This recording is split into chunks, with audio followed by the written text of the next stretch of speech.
오늘 아침 침대에서 일어나 첫 발을 디딜 때 어떠셨습니까? 혹시 아구고 하는 신음이 먼저 터져 나오지는 않으셨는지요? 계단 앞에만 서면 나도 모르게 난간을 꽉 움켜쥐게 되고 한 계단 한 계단 내려갈 때마다 무릎 속에서 찌릿한 전기가 오르는 듯한 그 통증. 겪어보지 않은 사람은 절대 모르는 고통입니다. 더 서러운 건 날씨입니다. 일기예보는 맑음이라는데 내 무릎이 먼저 시큰거리고 욱신거려. 아, 내일은 비가 오겠구나 하고 마치는 날이면 그 야속한 통증 때문에 뜬 눈으로 밤을 지새우기도 하셨을 겁니다. 반갑습니다. 저는 여러분의 무릎 건강을 지키는 정형외과 전문의 강문수입니다. 하얀 가운을 입고 진료실을 지킨 지 어느덧 35년이 되었습니다. 그동안 태극마크를 단 국가대표 선수들부터 우리네 부모님 같은 5만 명의 어르신들을 만나며 다 버린 무릎을 수도 없이 들여다보았습니다.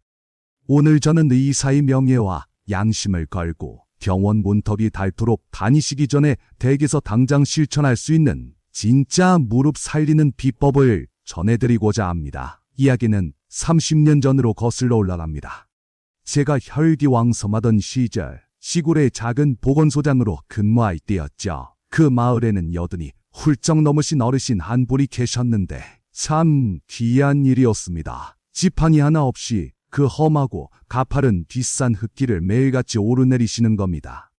비가 오나 눈이 오나 마치 평지를 걷듯 성큼성큼 말이죠. 젊은 사람도 숨이 턱끝까지 차오르는 그 비탈길을 어르신은 깃털처럼 가볍게 다니셨습니다. 의사인 제 눈에도 도무지 믿기지 않는 광경이었죠. 도대체 저분의 무릎에는 무슨 비밀이 숨겨져 있을까? 호기심을 참지 못한 저는 어느 날 어르신의 댁을 찾아가 그 건강의 비결을 여쭈었습니다. 방문을 열고 들어서자마자 제 곳곳을 찌르는 독특한 향기가 있었습니다.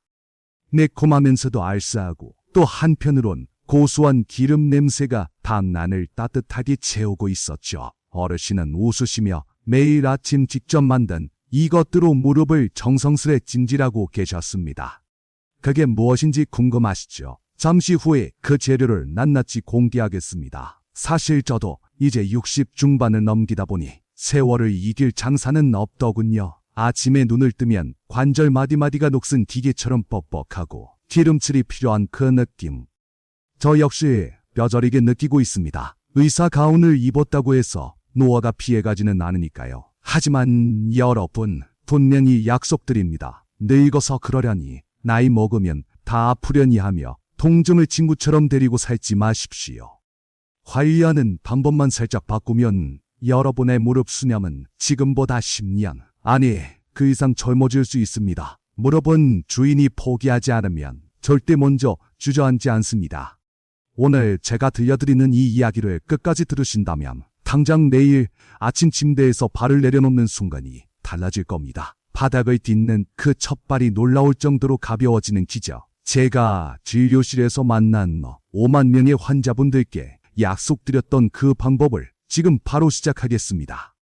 무릎이 퉁퉁 붓고 아프면 보통 어떻게 하십니까? 급한 마음에 병원으로 달려가 뼈주사를 맞기도 하고 TV에서 좋다는 비싼 영양제를 사서 한 줌씩 드시기도 하죠. 하지만 제 진료실을 찾는 수많은 환자분은 하나같이 말씀하십니다.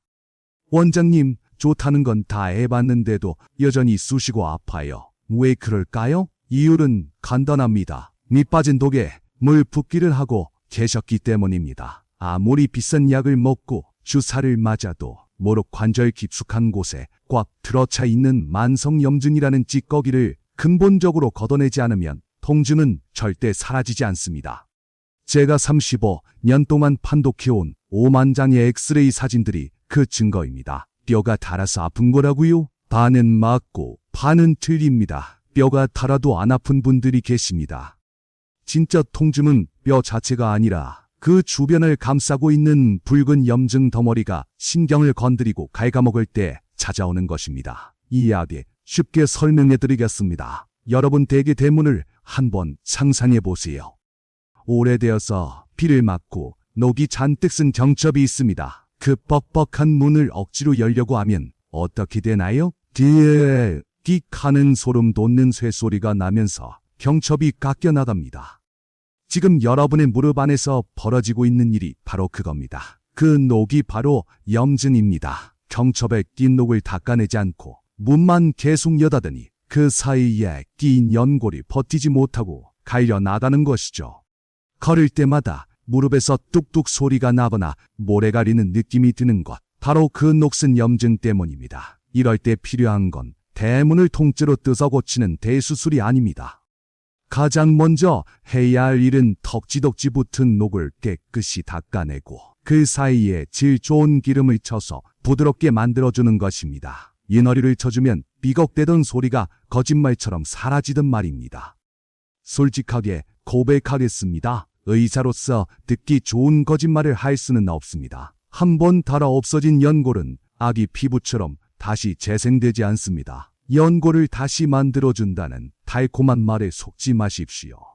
하지만 이것만은 분명히 약속드립니다. 무릎을 갉아먹는 염증만 잡아내면 남은 연골을 지금보다 10년, 아니 20년은 더 거뜬하게 아껴 쓰실 수 있습니다. 오늘 제가 알려드릴 방법이 바로 무릎 속에 낀 붉은 녹을 닦아내고 뻑뻑한 관절 사이에 매끄러운 유너리를 채워주는 역할을 할 것입니다. 이 귀한 재료가 어디 히말라야 산 속에 있냐고요? 아닙니다. 바로 여러분 댁 부엌 아주 가까운 곳에 숨어 있습니다. 수백만 원짜리 시술을 받으러 다니시기 전에 이 이야기를 먼저 들으셔야 합니다. 때로는 시장에서 단돈 몇천 원이면 살 수 있는 흔한 식재료가 무릎 깊숙이 박힌 염증을 뽑아내는 데에는 더 강력하고 놀라운 힘을 발휘하기도 합니다. 찬 바람이 불면 따뜻한 차로 끓여 마시기도 하고 김장을 할 때도 빠지지 않고 들어가는 알싸한 친구, 바로 생강입니다. 너무 흔해서 무시하셨나요? 이 생강이 품은 뜨거운 성질이 차갑게 식어버린 여러분의 무릎을 데워줄 것입니다. 하지만 생강을 그냥 무릎에 붙이시면 안 됩니다. 생강의 독한 기운은 빼고 약성만 오롯이 기름에 녹여낸 이 생강 오일이야말로 오늘 여러분의 통증을 잠재울 황금 열쇠입니다. 마치 맑은 황금빛 물약과도 같지요. 생강을 드셔보시면 혀끝이 알싸하고 화끈거리지요. 바로 그 진저를과 쇼가올이라는 성분 때문입니다. 이 성분들은 자연이 준 천연 소염제입니다. 오일 상태로 바르면 피부 깊숙이 침투해서 무릎 안쪽에 엉겨붙은 염증 덩어리들을 흩어지게 만듭니다. 무릎 아프다고 진통제 드시다가 속 쓰려서 고생한 적 많으시죠?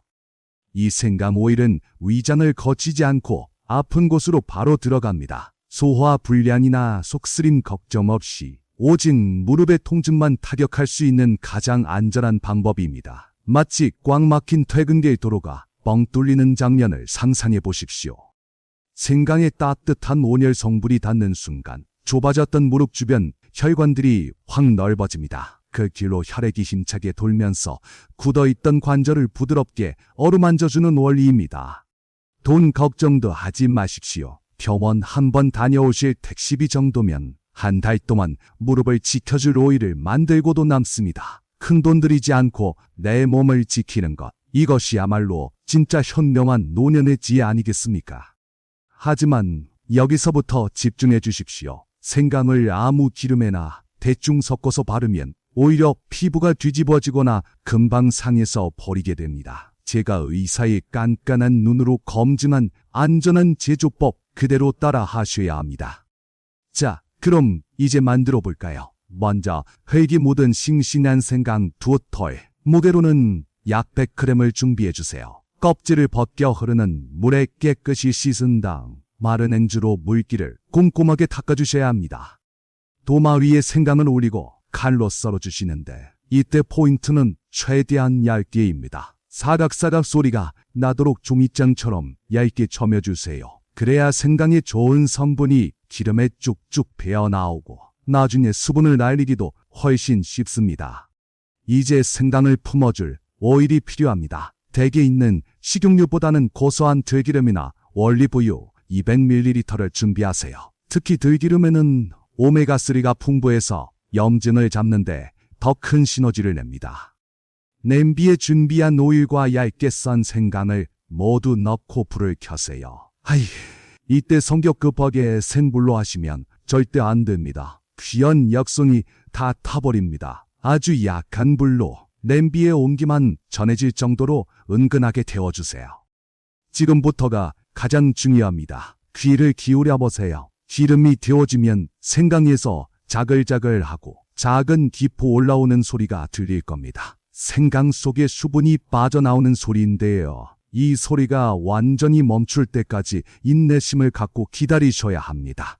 수분이 남아있으면 오일이 썩습니다. 자, 보십시오. 기포가 더 이상 올라오지 않고 끓던 기름이 고요해지면 생강이 노릇노릇하게 갈색으로 변해 있을 겁니다. 바로 이때가 불을 꺼야 할 때입니다. 수분이 남아있으면 공들여 만든 이 귀한 오일을 쉬삼할 수 있습니다. 천연 재료는 소중히 다뤄야 하니 꼭 냉장 보관하시고 안전을 위해 딱 일주일치만 만들어 쓰십시오. 불을 끈 오일은 충분히 식혀주세요. 그리고 깨끗한 거름망에 조심스레 걸러 맑고 투명한 황금빛 기름만 깨끗한 유리병에 담아줍니다. 마치 보석처럼 반짝이는 이 황금빛 오일이 바로 오늘 여러분의 무릎을 지켜줄 귀한 명약입니다. 무엇보다 중요한 안전. 이 오일을 사용하시기 전에는 반드시 손목 안쪽에 동전 크기만큼 발라보시고 하루 정도 피부를 관찰해주세요. 유독 여린 살인 손목 안쪽이 붉어지거나 따갑다고 느껴지신다면 집에 있는 일발 로션을 조금 섞어 농도를 묽게 해서 사용하셔야 합니다. 절대로 참지 마세요. 이제 이 황금빛 오일을 어떻게 사용하느냐. 저녁에 샤워를 마치신 후 무릎 주변에 오일을 넉넉히 바르고 부드러운 손길로 원을 그리듯 3분간 지그시 마사지해주세요. 뼈를 직접 누르기보다 무릎 주변에 뭉친 근육들을 부드럽게 풀어준다는 느낌으로요. 오일이 옷에 묻어날까 걱정되시죠? 오일이 무릎 속으로 더 깊숙이 스며들 수 있도록 주방용 랩으로 무릎을 가볍게 감싸 15분 정도 두세요. 너무 꽉 조이지 않게 포근하게 감싸는 느낌으로 살짝만 덮어두시면 됩니다. 여기서 제가 5만 명의 환자들에게 알려드린 효과를 극대화하는 저만의 비법을 하나 더 알려드리겠습니다. 바로 온수건입니다. 따끈한 김이 솔솔 올라오는 온수건의 마법을 느껴보세요. 생강 오일을 바르기 전에 따뜻한 물에 적신 수건을 꼭 차서 무릎에 5분만 올려두세요.